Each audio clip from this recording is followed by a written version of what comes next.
है तो दर्पण दो प्रकार का होता है, एक समतल दर्पण होता है, एक गोलीय दर्पण होता है।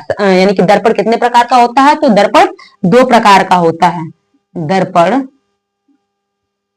दर्पण दो प्रकार का होता है। एक हमारा होता है बच्चों यानी कि समतल दर्पण और दूसरा हमारा होता है गोलीय दर्पण।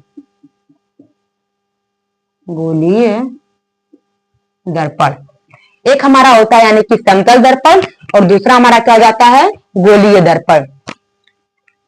समतल दर्पण क्या होता है, यानी कि समतल दर्पण किसे कहते हैं, वही जो यानी कि हम चेहरा अपने यानी कि जिस मिरर में देखते हैं वह कैसा दर्पण होता है, समतल दर्पण होता है। गोलीय दर्पण यानी कि हम बाद में पढ़ेंगे, पहले समतल दर्पण के बारे में पूरे अच्छे तरीके से उसकी यानी कि उसके बारे में जान ले तब हम आगे बढ़ेंगे। यानी गोलीय दर्पण, तो समतल दर्पण क्या होता है, तो बोलेंगे कि किसी समतल कांच का, जब समतल दर्पण रहेगा तो बच्चों कांच भी तो समतल रहना चाहिए, तो बोलेंगे किसी समतल कांच का वह कटा हुआ भाग, किसी समतल कांच का वह कटा हुआ भाग जिसके एक भाग पर पालिश किया गया हो तथा दूसरे भाग से परावर्तन कराया जाए तो उसे हम समतल दर्पण कहते हैं। क्या बोलेंगे कि किसी समतल कांच का, कांच कैसा रहना चाहिए, समतल रहना चाहिए। यह नहीं कि पूरा गोल गोलाई रहे यानी कि टेढ़ा मेढ़ा रहे, जब टेढ़ा मेढ़ा रहेगा तो उसी पे पालिश कर देंगे तो क्या वह समतल कहलाएगा, नहीं। कांच भी कैसा रहना चाहिए, समतल रहना चाहिए। जब कांच समतल रहेगा तभी तो उसके ऊपर यानी कि पालिश कर देंगे तो हमारा दर्पण बन जाएगा। जैसे आप लोग देखा करिए जब आप यानी कि जब मेडिकल यानी कि क्लिनिक में जाते हैं, जब डॉक्टर के पास जाते हैं तो उनका जो यानी कि कांच लगा होता है बाहर जो दरवाजे पे यानी कांच लगा होता है वह यानी कि कैसा रहता है, ट्रांसपेरेंट रहता है। क्या वह दर्पण, नहीं। लेकिन अगर किसी साइड या बाहर की साइड या अंदर की साइड किसी साइड अगर हम लेप लगा दें तो वह क्या बन जाएगा, दर्पण बन जाएगा। लेकिन वह क्या होता है, ट्रांसपेरेंट, यानी अंदर बाहर दोनों दिखता है, वही हमारा क्या है, कांच है।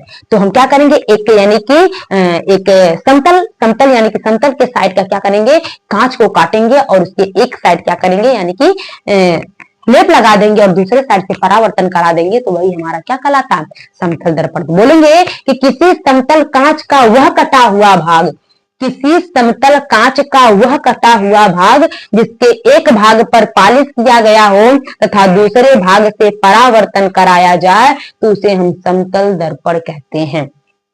समतल दर्पण किसे कहते हैं बच्चों, तो क्या बोलेंगे कि किसी समतल कांच का वह कटा हुआ भाग, कांच कैसा रहना चाहिए, हम बार बार बोल रहे हैं समतल रहना चाहिए।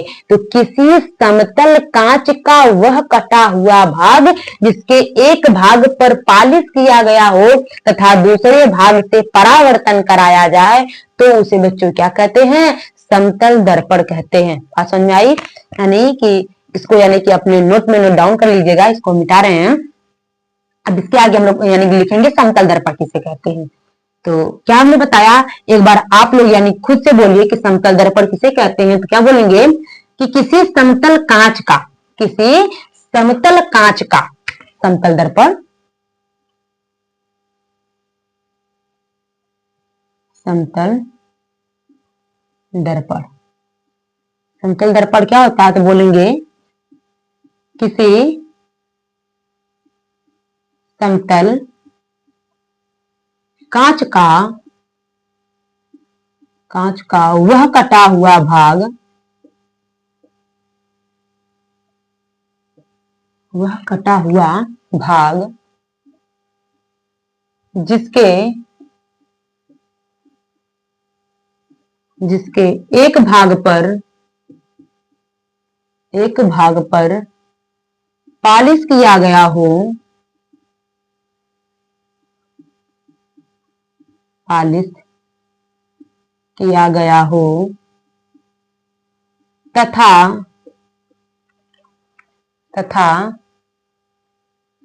दूसरे भाग से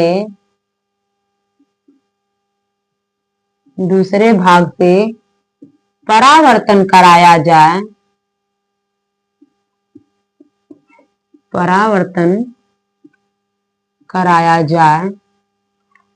तो उसे हम क्या कहते हैं, समतल दर्पण कहते हैं। कराया जाए तो उसे समतल दर्पण कहते हैं। समतल दर्पण कहते हैं। हमने क्या बताया बच्चों, यानी कि किसी समतल कांच का वह कटा हुआ भाग, किसी समतल कांच का वह कटा हुआ भाग जिसके एक भाग पर पालिश किया गया हो तथा दूसरे भाग से परावर्तन कराया जाए तो उसे हम क्या कहते हैं बच्चों, समतल दर्पण कहते हैं। बात समझ आई? समतल दर्पण किसे कहते हैं? किसी समतल कांच का वह कटा हुआ भाग जिसके एक भाग पर पालिश किया गया हो तथा दूसरे भाग से परावर्तन कराया जाए तो उसे समतल दर्पण कहते हैं। जैसे अगर बच्चों यानी कि हम यहाँ पे क्या बना लें, यहाँ पे हमारा क्या हो गया दर्पण उल्टा, एक मिनट, यहाँ पे अगर यहाँ पे हम क्या कर दें, पालिश कर दें, हमारा पालिश हो गया और यानी कि प्रकाश उधर से आ रही है, अगर यहाँ पे ऐसे पड़ रहा है प्रकाश और क्या यह समतल कांच है, ये देखिए ना पूरा क्या है, समतल है, तो क्या होगा, परावर्तित हो जाएगा, ये क्या हो जाएगा, परावर्तित हो जाएगा, परावर्तित हो जाएगा। लेकिन इसका यानी कि पीछे दर्पणवा के पीछे बाबू क्या यानी कि आभासी प्रतिबिंब बनता हुआ दिखाई देगा, आभासी क्या प्रतिबिंब बनता हुआ दिखाई देगा। यही तो होता है दर्पण में, क्या होता है, यही होता है। जब आप देखिए यानी कि अलमीरा में जब आप सामने खड़े होते हैं तो क्या होता है, आपका पूरा शरीर का चित्र इसमें क्या हो जाता है, बन जाता है। क्या दर्पण के यानी कि आगे बनता नहीं, दर्पण के पीछे बनता है, दर्पण के क्या होता है, पीछे बन जाता है। और क्यों, दर्पण यानी कि रिफ्लेक्ट कर देता है प्रकाश की किरण को। यही काम तो यहाँ पर भी हो रहा है। यह समतल दर्पण यह पालिश किया गया है, प्रकाश की किरण आती है, यह क्या करती है यानी कि परावर्तन करा देती है, जिससे हमारा यानी कि जो व्यक्ति यहाँ पे खड़ा रहता है उसका यानी कि आभासी प्रतिबिंब पीछे बनता हुआ क्या होता है, दिखाई देता है। और जब अब हमने बताया था आभासी प्रतिबिंब कैसा बनता है, तो सीधा बनता है। आभासी प्रतिबिंब सदैव सीधा प्रतिबिंब बनाता है, लेकिन वास्तविक प्रतिबिंब कैसा बनाता है बच्चों, तो उल्टा बनाता है। याद रखिएगा, वास्तविक उल्टा, आभासी सीधा बनाता है, आभासी सीधा बनाता है। तो बात समझ में आई, यानी कि समतल दर्पण क्या होता है, तो किसी समतल कांच का वह कटा हुआ भाग जिसके एक भाग पर पालिश किया गया हो तथा दूसरे भाग से परावर्तन कराया जाए तो उसे हम क्या कहते हैं, समतल दर्पण कहते हैं। ठीक, यानी कि अब समतल दर्पण अगर आप लोग को बात समझ में आ गई होगी तो आगे हम लोग पढ़ेंगे समतल दर्पण के कुछ महत्वपूर्ण अभिलक्षण यानी कि गुण।